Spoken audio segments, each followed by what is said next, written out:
I'm Mike Baxter with the New York Mets, and you're watching RotoExperts Fantasy Baseball Today.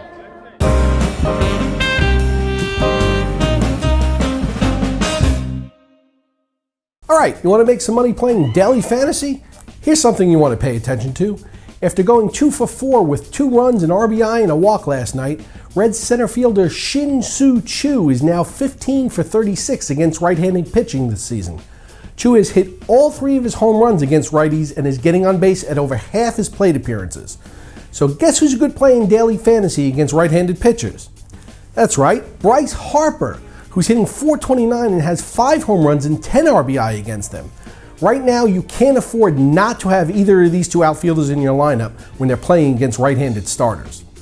Now let's talk a little bit about last night, where all eyes were focused on Cincinnati. Reds prized left-handed prospect Tony Cingrani made his major league debut squaring off against 20-year-old Marlins phenom Jose Fernandez. Cingrani, who had piled up 26 strikeouts in 14 1/3 innings at AAA before being called up, didn't disappoint, striking out 8, allowing just 1 run on 5 hits and 3 walks to earn the win. Fernandez, who had allowed just 1 run in his first 2 starts, experienced his first bout of adversity as a pro. He was tagged for 5 runs and 4 innings of work. Even with the setback, however, Fernandez has yet to allow a home run, thanks to a healthy ground ball rate and an impressive 17 strikeouts with just 6 walks in 15 innings. It's unclear at this point what the Reds' immediate plans are for Cingrani, even when Johnny Cueto comes off the DL, but they won't have to deal with that for a while, as there's no timetable yet for Cueto to even begin throwing. Cingrani may replace Mike Leake in the rotation or get sent back down for some more seasoning, but he's a pitcher that's on in the Reds' plans for sure, and they will make a spot for him if they have to at some point. In fact, Cingrani's arrival is one of the reasons that the Reds are comfortable leaving Chapman in the bullpen. The young lefty's next start is scheduled to come at home Tuesday against the Cubs, and Fernandez is scheduled to make his next start in Minnesota on Tuesday as well. Both of these guys are projected to be must-have pitchers in fantasy in years to come, and they are guys you can use effectively in your teams right now. And what the hell is going on with Matt Cain?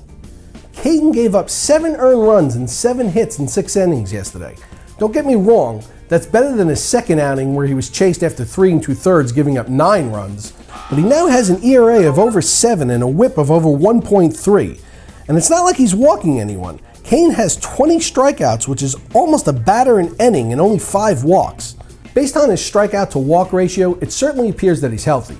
From playing the game, the natural conclusion I come to here is that he's tipping pitchers.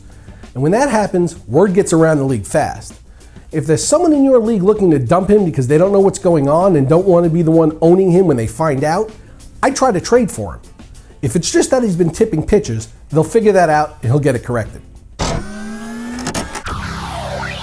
Lots of injury news to discuss today. Marlins outfielder Giancarlo Stanton was back in the lineup Thursday after missing nearly a week of action due to a shoulder injury. He certainly didn't look right, particularly in the field where he misplayed the ball twice. He's a magnificent talent with a ton of upside, but he's going to have to show me he's healthy and his mind is in the right place before I would think about using him. Blue Jays pitcher R.A. Dickey was forced out of his start Thursday against the White Sox with neck and back tightness.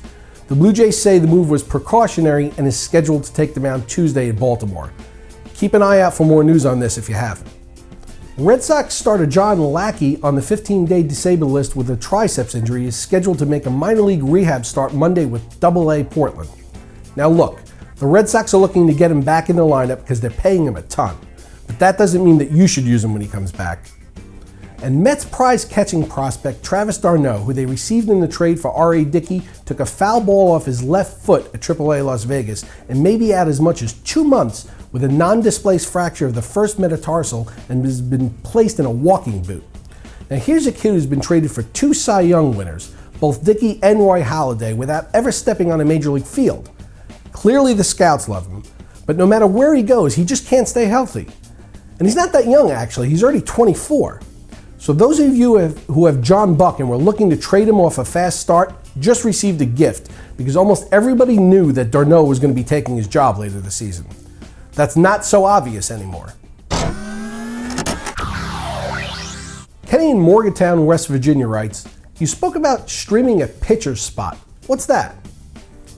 Ken, to be perfectly honest with you, when I first heard the term, I thought it had to do with pitchers going to the bathroom or something. But it doesn't. It's a way to take advantage of two-start pitchers for the week. For more on that, let's stream in our own Pat Mayo. Pat? It's a terrible joke, by the way. It's a good joke, but anyway, why don't you give our viewers a little streaming 101 here? No problem. Know this before starting though. Streaming's not for the faint of heart. If you're risk adverse, stay away. Ditto if you got a pacemaker or suffer from high blood pressure. It'll be the end of you. Basically, streaming's like Cialis to your fantasy team. Good for a quick boost, then it's over. So what is streaming? Well, it's a move best suited for leagues with daily moves. It's effectively utilizing your weekly pickups on an assortment of hurlers, enhancing your pitching stats for no cost.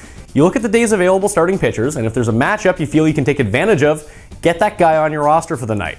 Rinse and repeat every day. I have a rotating streaming spot on all my teams. I don't necessarily use it every day, but it's always there if I find a matchup I like.